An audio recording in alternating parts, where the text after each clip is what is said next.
Hello students. तो आज की जो हमारी वीडियो है उसका टॉपिक है रिफ्रैक्शन ऑफ लाइट। जो 10th क्लास है उसमें reflection and refraction of light जो चैप्टर है उसी का एक पोर्शन है रिफ्रैक्शन। तो आज हम समझेंगे कि रिफ्रैक्शन क्या होता है और कैसे होता है। ठीक है, तो यहाँ पे क्या है, सबसे पहले हम देखेंगे कि रिफ्रैक्शन क्या है। Refraction basically refraction of light, ये क्या है? It is a surface phenomena. It is a surface phenomena जिसके अंदर देखो, सबसे पहले तो लाइट का एक फिनोमेना है सरफेस फिनोमेना, यानी on the surface of the material ये होता है। ठीक है, तो जब एक लाइट ट्रेवल करती है एक मीडियम से दूसरे मीडियम के अंदर, रिफ्लेक्शन और रिफ्रैक्शन के बीच में डिफरेंस ही सबसे बड़ा यही है कि जो रिफ्लेक्शन है वहां पे जब एक ही मीडियम के अंदर जब लाइट ट्रेवल करती है तो रिफ्लेक्शन होता है कि एक मीडियम के अंदर ट्रेवल की आई लाइट एक सरफेस से टकराए किसी पर्टिकुलर पॉइंट के ऊपर और फिर वो उसी मीडियम के अंदर वापस चली गई, that is reflection.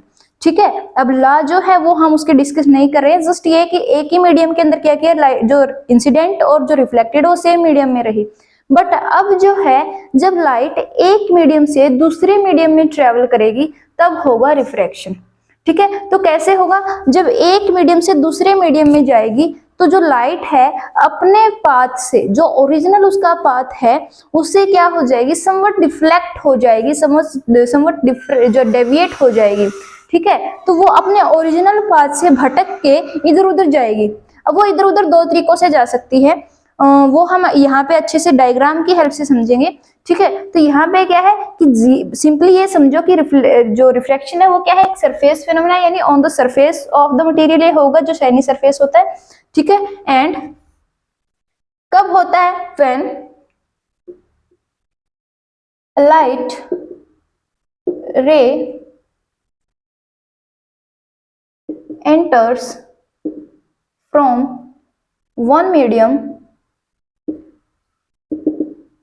to another medium,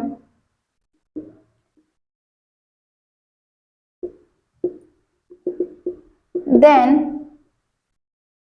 it changes its path, और ये बोल सकते हैं then it get deviated from its original path such a phenomena, a process is called refraction of light।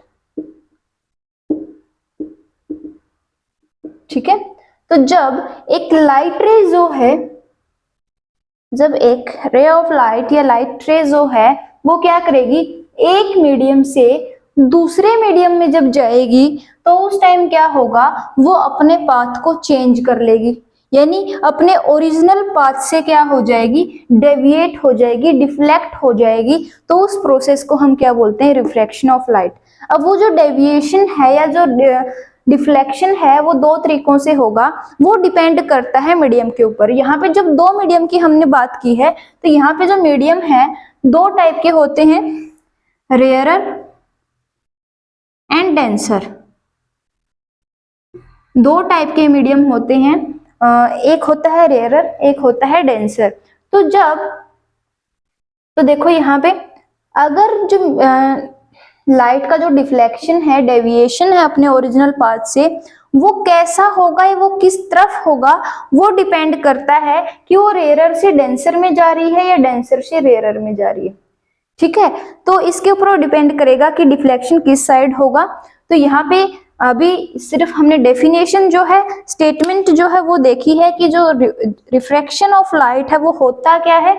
तो रिफ्रैक्शन बेसिकली कब होता है, जब एक लाइट जो है वो क्या करेगी, वो एक मीडियम से दूसरे मीडियम में ट्रेवल करेगी, तो जो डिफ्लेक्शन होगा उसके पाथ के अंदर, उसके ओरिजिनल पाथ के अंदर, कि मानो उसको जाना ऐसे चाहिए था लेकिन वो डिफ्लेक्ट होके इस साइड हो गई, ठीक है। तो यहाँ पे ये जो डिफ्लेक्शन होगा उसको हम बोलते हैं रिफ्रैक्शन ऑफ लाइट, ठीक है। तो यहाँ पे बेसिकली अब हम इसको और अच्छे से समझेंगे with the help of diagram. तो ये था हमारे पास इसका डेफिनेशन। तो अगर आपको रिफ्रैक्शन की डेफिनेशन पूछी जाए तो ये आप इजीली लिख सकते हैं कि लाइट क्या करेगी, एक मीडियम से दूसरे मीडियम में ट्रेवल करेगी और अपने ओरिजिनल पाथ से डेविएट हो जाएगी, डिफ्लेक्ट हो जाएगी, तो that will be process of refraction या phenomena of refraction.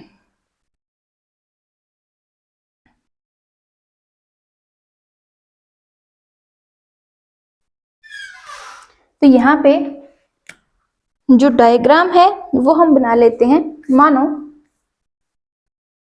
This is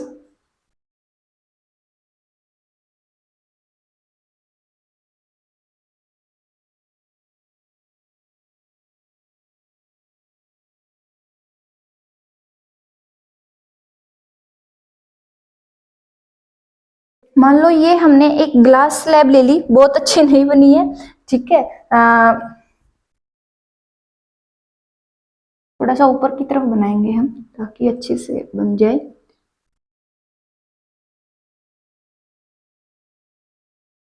तो से दिस एंड दिस, ये हमने एक ग्लास स्लैब ले ली जो है A B C and D, ठीक है। तो सबसे पहले क्या है हमारे पास, let A B C and D is a glass slab, एक ग्लास प्लेट या ग्लास स्लैब या पीस ऑफ ग्लास हमने ले लिया, एक लार्ज सा टुकड़ा रेक्टेंगुलर टाइप का, तो ये हमने ले लिया। तो यहाँ पे मान लो एक सोर्स है, this is a source of light, जो एक लाइट का सोर्स है वो यहाँ पे प्रेजेंट है। तो यहां से क्या किया, यहां से एक रे आई, एक ray I, so this is the रे,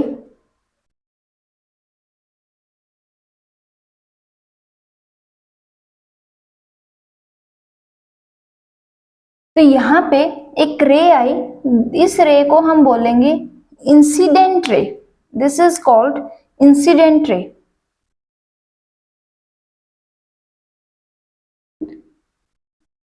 इंसिडेंट रे जिसको हम आई आर से रिप्रेजेंट करते हैं, ठीक है। तो ये यहाँ पे स्ट्राइक कर गई ओ पॉइंट के ऊपर, से दिस इज पॉइंट ओ, ठीक है। अब हम क्या करेंगे, इस पॉइंट के ऊपर एक नॉर्मल ड्रॉ करेंगे, नॉर्मल ड्रॉ करेंगे, से दिस इज नॉर्मल, ठीक है। नॉर्मल यानी एक परपेंडिकुलर जो है वो हम ड्रॉ करेंगे, तो जो परपेंडिकुलर के साथ ये इंसिडेंट रे एंगल बनाएगी, this is called I, angle of incidence, ठीक है। तो ये है आई। अब क्या करेंगे, अब ये जो नॉर्मल था, say this is N O M normal है हमारे पास, तो ये जो नॉर्मल था, इस नॉर्मल के साथ इसने क्या बनाया, एंगल बना दिया, एंगल बनाया है आई। अब ये है हमारे पास, मानो ये जो रे थी वो वैक्यूम से या एयर से ट्रेवल कर रही थी मीडियम के अंदर, और ये है ग्लास, यानी this is medium 1 and this is medium 2। और रेयरर और डेंसर का मतलब है कि जो पार्टिकल्स कितने पास पास उस मीडियम में मिल रहे हैं। तो रेयरर यानी एयर के कंपैरिजन में ग्लास में जो पार्टिकल्स है, ग्लास का एक सॉलिड मटेरियल है, तो उसमें जो पार्टिकल वो पास पास मिलेंगे, ठीक है। तो यानी ग्लास जो है यहाँ पे एयर है वो क्या है, वो है medium rarer, rarer medium, and जो ग्लास है दिस इज डेंसर मीडियम, ठीक है, यानी इसके अंदर पार्टिकल क्या मिलेंगे, पास पास मिलेंगे, डेंस्ड मिलेंगे, यहाँ पे पार्टिकल क्या मिलेंगे, दूर दूर मिलेंगे एयर के अंदर। ठीक है, तो ये क्या है हमारे पास, एयर जो है वो रेयर है और ये क्या है, डेंसर है। तो जब हमारी रे जो है वो ट्रेवल कर रही है रेयर से डेंसर में, जो रे है this is travelling rarer to denser, तो यहाँ पे क्या होगा, अब देखो इसको ओरिजिनली कैसे जाना चाहिए था, इस रे को जाना चाहिए था, अगर ओरिजिनली देखेंगे तो ऐसे इसको ट्रेवल करना चाहिए था, दिस इज, ये इसका जो पाथ है वो होता कुछ ऐसे, इसको ट्रेवल करना चाहिए था, बट ये क्या करेगी,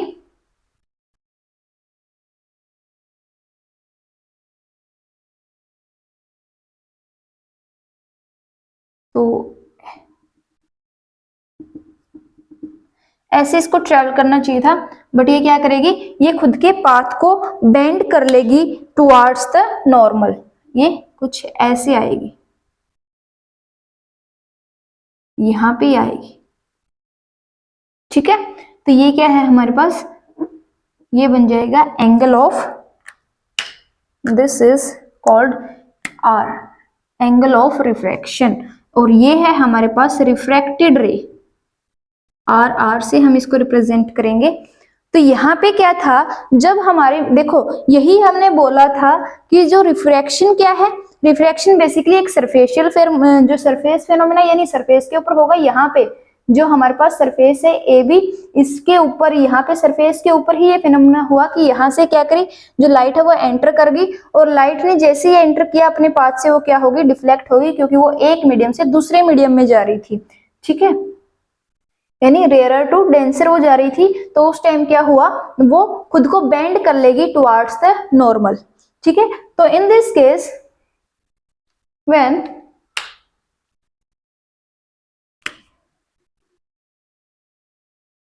a light ray is traveling from rarer to denser medium, then it will deviate its path towards the normal। ठीक है, तो ये है हमारे पास कंडीशन की अगर जो रे है हमारे पास, जो इंसिडेंट रे है वो क्या आई, वो रेयर से आई और डेंसर में एंटर कर गई, तो उस टाइम वो क्या करेगी, खुद का जो पाथ है वो बेंड कर लेगी किसकी साइड, टुवर्ड्स द नॉर्मल। और इस केस में अब देखो यहाँ पे this normal NOM and this ray incident ray, ये क्या थे, दोनों के दोनों इंटरसेक्टिंग लाइंस थे, तो ये वाला जो कंप्लीट एंगल है ये होता है इक्वल इस एंगल के, बट यहाँ पे जो रे हो गई क्या हो गई, बेंड हो गई, तो अगर ये इक्वल था तो इसमें से तो कुछ कम हो गया, तो यहाँ पे इस केस में क्या होगा, जो एंगल ऑफ इंसिडेंस है दिस वो ग्रेटर होगा एंगल ऑफ रिफ्रैक्शन से। ठीक है, तो जब एंगल ऑफ इंसिडेंस जो है वो क्या है, इसके अंदर जब लाइट हमारी रेयर टू डेंसर में जा रही है, तो उस टाइम क्या होगा, जो हमारा एंगल होगा इंसिडेंस वाला वो ज्यादा होगा रिफ्रैक्शन से। वो क्या हुआ है, वो देखो अगर इस कंप्लीट लाइन को हम कंसीडर करें, ये वाली इसको कंप्लीट लाइन को अगर हम कंसीडर करेंगे तो, और ये नॉर्मल से दिस इज, यहां से मैं अगर पॉइंट को नाम दूं, ये मान लो LOM तक जा रही है, M तो आ गया हमारे पास, M डैश हम ले लेते हैं,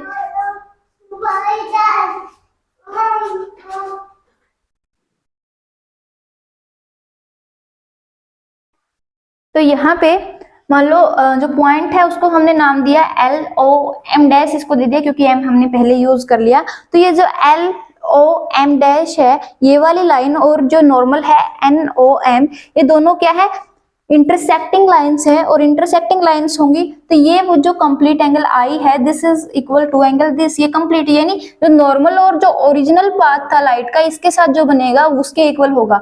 बट यहाँ पे क्या है, जो R है वो तो इस ओरिजिनल एंगल से क्या है, छोटा है, तो आई से भी क्या होगा, छोटा होगा, क्योंकि ये दोनों तो क्या थे, इक्वल थे। तो इस केस में जब हमारी लाइट जो है वो रेयर टू डेंसर जा रही है तो उस टाइम क्या होगी, वो डेविएट होगी और डेविएट होके किस तरफ हो जाएगी, नॉर्मल की तरफ जाएगी। और उस टाइम जो एंगल ऑफ इंसिडेंस है वो क्या होगा, ग्रेटर देन होगा एंगल ऑफ रिफ्रैक्शन से। ठीक है, तो ये था हमारा फर्स्ट केस। अगेन हम देखेंगे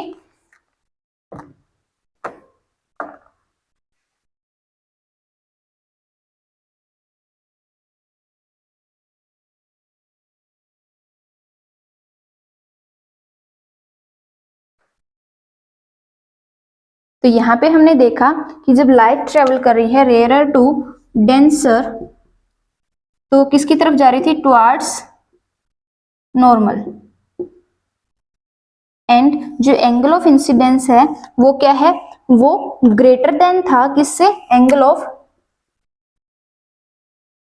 रिफ्रैक्शन से। ठीक है, तो ये हमने जो फर्स्ट केस है वो देख लिया। नेक्स्ट है केस सेकंड।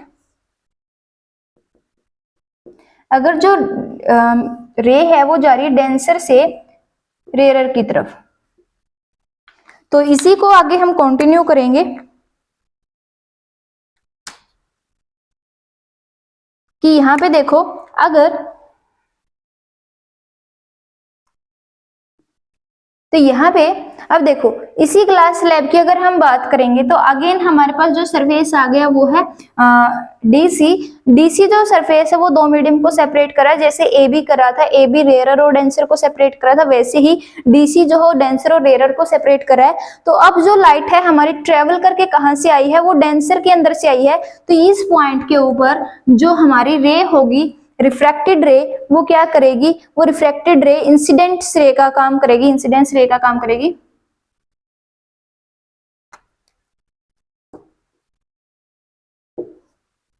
ठीक है, तो यहाँ पे जो आई है वो मैं लिख देती हूँ एंगल ऑफ इंसिडेंस। तो जो रिफ्रैक्टेड रे है वो क्या होगी, इस पॉइंट के ऊपर से, this is point C, O dash हम ले लेते हैं कि ओ डैश पॉइंट है ये। तो ओ डैश के ऊपर क्या करेगी, ये इंसिडेंट रे का काम करेगी। अगेन इसके ऊपर हम नॉर्मल ड्रॉ करेंगे कुछ ऐसे।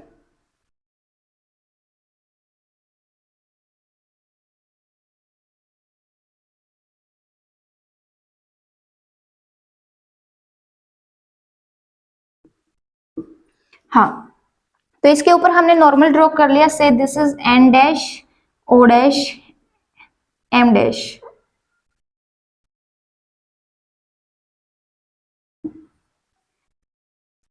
तो यहाँ पे क्या है हमारे पास, ये हमने कर लिया। तो ये जो एंगल बनेगा ये अगेन क्या होगा, हमारे पास एंगल ऑफ इंसिडेंस का ही काम करेगा, जो बनाया जाएगा इस रे के द्वारा। अब इस पाथ को, अगर इस लाइन को हम देखेंगे तो ये कुछ ऐसे जाना चाहिए था ओरिजिनली, अगर देखा जाए तो पिछली लाइन से ये कुछ ऐसे जाना चाहिए था। बट ये क्या करेगी, जैसे अब देखो यहाँ पे भी मीडियम चेंज हो रहा है, ये अगेन ग्लास से किस में आ रही है, एयर में आ रही है, यानी डेंसर मीडियम से रेयर मीडियम की तरफ ये जा रही है। तो ये क्या करेगी, खुद के पाथ को डेविएट कर लेगी और ये क्या हो जाएगी, अवे फ्रॉम द नॉर्मल, ऐसे ही ट्रेवल करेगी। तो ये हो गया हमारे पास angle of emergence, this is called angle of emergence. और अगर मैं इसको R1 नाम दूं और ये है R2, जो क्योंकि रिफ्रैक्टेड रे ने बनाया है, बट ये एंगल ऑफ इंसिडेंस ही है, ये एंगल ऑफ रिफ्रैक्शन है। ठीक है, तो यहाँ पे मैं R1 नाम दे देती हूँ इसको। तो दिस इज एमरजेंस रे और सॉरी एमरजेंस एंगल, और ये है हमारे पास एमरजेंट रे, एमरजेंट रे। ठीक है, और यहाँ पे देखो जब वो डेंसर से रेयर में जा रही है तो क्या करिए, तब भी अब देखो जब एक मीडियम से दूसरे मीडियम में जा रही है तो उसमें डेविएशन हो रहा है, लेकिन हर बार सेम नहीं हो रहा, वो डिपेंड करो किस मीडियम से किस में जा रही है। वो जब रेयर से डेंसर में गई तब वो टुवर्ड्स द नॉर्मल गई, लेकिन अब हमने देखा कि जब वो डेंसर से रेयर में जा रही है तो क्या हो गई, वो खुद के पाथ को उसने डेविएट किया, उसको डिफ्लेक्ट किया और क्या हो गई, अवे फ्रॉम द नॉर्मल। ठीक है, तो this is angle of emergence. और इस केस में जो एंगल ऑफ एमरजेंस होगा सेकेंड केस में, angle of emergence will be greater than angle of incidence, जो कि है R2। ठीक है, यहां पे मैं लिख देती हूँ एंगल I है angle of incidence, angle R1 जो है वो है angle of refraction. First case जब पहली बार इसका रिफ्रैक्शन हुआ यहाँ पे ए बी सरफेस के ऊपर, ठीक है। देन फिर जो हमारे पास R2 है वो है एंगल ऑफ इंसिडेंस ही है वो, लेकिन कहां पे, on surface, on O point at A point on BC surface. तो यहाँ पे क्या है, ये एंगल ऑफ इंसिडेंस है कहाँ पे, O डैश पॉइंट के ऊपर जो कि है DC सरफेस के ऊपर। तो R2 यहाँ पे ये नहीं समझना है कि ये क्या है, एंगल ऑफ रिफ्रैक्शन है, ये एंगल ऑफ इंसिडेंस ही है। लेकिन R2 क्यों नाम दिया है, क्योंकि ये रिफ्रैक्टेड रे यहाँ पे इंसिडेंट रे का काम करी, तो इसके द्वारा बनाया गया, दैट्स वाई, ठीक है। देन है फिर एंगल E, ये है एंगल ऑफ एमरजेंस। और एमरजेंस का जो एंगल है वो सबसे बड़ा होता है इनके अंदर, ठीक है। तो यहाँ पे, और ये जो है हमारे पास एमरजेंट रे, तो ये आपको ध्यान में रखना है। तो केस फर्स्ट था पहले जब रेयर टू डेंसर जा रही थी, तो क्या जाएगी, टुवार्ड्स नॉर्मल, और एंगल ऑफ इंसिडेंस है वो बड़ा होगा एंगल ऑफ रिफ्रैक्शन से। लेकिन सेकंड केस के अंदर क्या है, यहाँ पे जब वो डेंसर टू रेयर जा रही है तो एंगल ऑफ एमरजेंस, जो कि बेसिकली एंगल ऑफ रिफ्रैक्शन ही है, क्योंकि यहाँ पे इसका रिफ्रैक्शन हो रहा है, ठीक है। तो ये बड़ा होगा एंगल ऑफ इंसिडेंस से, ठीक है। और इसमें रे कहाँ जाएगी, अवे फ्रॉम नॉर्मल,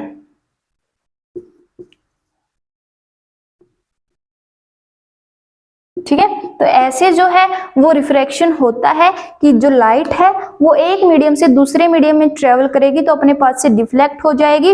अब वो कैसे होगी, और जब वो रेयर से डेंसर में जाएगी तब वो कैसे होगी, और डेंसर से रेयर में जाएगी तब वो कैसे होगी। तो ये है हमारे पास इसकी एक्सप्लेनेशन कब दी, कंप्लीट दी है यहाँ पे। अब देखो यहाँ पे एक चीज है, ओरिजिनली अगर देखा जाए तो यहाँ पे ये जो ओरिजिनल लाइन है यहाँ से यहाँ मिलनी चाहिए थी, बट ये रिफ्रैक्शन होने के बावजूद यहाँ पे मिल रही है। तो ये जो डिफरेंस है, this is called lateral shift. इसको हम नेक्स्ट वीडियो में डिस्कस करेंगे लेटरल शिफ्ट को। बट ये होता है हमारे पास लेटरल शिफ्ट, जो कि ओरिजिनल रे की अगर पाथ देखा जाए और जो रिफ्रैक्टेड रे अब एमरजेंट रे की फॉर्म में हमें मिली है, इनके बीच का जो डिस्टेंस, जो परपेंडिकुलर डिस्टेंस है, this is called lateral shift, ठीक है। अब ये चेंज क्यों हुआ है, क्योंकि जब एक मीडियम से दूसरे मीडियम में रे जब जाएगी तो उसकी स्पीड जो है वो चेंज होगी। जब लाइट रे एक मीडियम से दूसरे मीडियम की तरफ जाएगी तो उसकी स्पीड जो है वो चेंज होगी। अब अगर वो स्पीड चेंज होके स्लो डाउन हो रही है, दैट मीन्स वो रेयर से कहां पे जा रही है, डेंसर के अंदर जा रही है, ठीक है। जैसे आप एग्जांपल लेंगे तो हाईवे पे आप ट्रेवल कर रहे हो और रास्ते में अगर कोई शहर आ रहा है तो आप डेंसर जो एरिया था वहां पे चले गए, ठीक है। तो आपकी स्पीड, जो व्हीकल है उसकी स्पीड क्या हो जाएगी, स्लो डाउन हो जाएगी। जिस स्पीड से आप पीछे आ रहे थे वो स्पीड आप सेम नहीं रख सकते वहां पे, ठीक है। तो वही वाला केस है कि रेयर से डेंसर में जब गए तो स्पीड क्या हो गई, स्लो डाउन हो गई, जिसकी वजह से रे क्या हो गई, टुवर्ड्स नॉर्मल शिफ्ट हो गई, ठीक है। अगेन जब वो डेंसर से रेयर में गई तो फिर से क्या हो गई, उसकी स्पीड इंक्रीज हो गई और उसने खुद के पाथ को शिफ्ट कर लिया अवे फ्रॉम द नॉर्मल, ठीक है। तो ऐसे जो है रिफ्रैक्शन होता है। अब जब स्पीड और के अंदर इंक्रीज और डिक्रीमेंट कैसे आता है, ये क्यों आता है, वो कितना होता है, तो वो दिया जाता है रिफ्रैक्टिव इंडेक्स के द्वारा। ये टॉपिक हम डिस्कस करेंगे नेक्स्ट वीडियो में। तो आज था हमारे पास रिफ्रैक्शन का ही टॉपिक, रिफ्रैक्शन क्या होता है, क्यों होता है और कैसे होता है, वो विद डायग्राम हमने समझा है। दोनों ही केसेस, वो रेयर से डेंसर जाएगी तब कैसे होगा, डेंसर से रेयर जाएगी तब कैसे होगा, ठीक है। तो ये था हमारे पास रिफ्रैक्शन ऑफ लाइट। तो उम्मीद है ये जो टॉपिक आपको अच्छे से समझ आ गया होगा, काफी इंपॉर्टेंट एंड इंटरेस्टिंग टॉपिक है। तो ये था कंप्लीट एक्सप्लेनेशन इस टॉपिक की हमने दी है यहाँ पे। तो मिलते हैं नेक्स्ट वीडियो में नेक्स्ट टॉपिक के साथ, तब तक के लिए थैंक यू वेरी मच।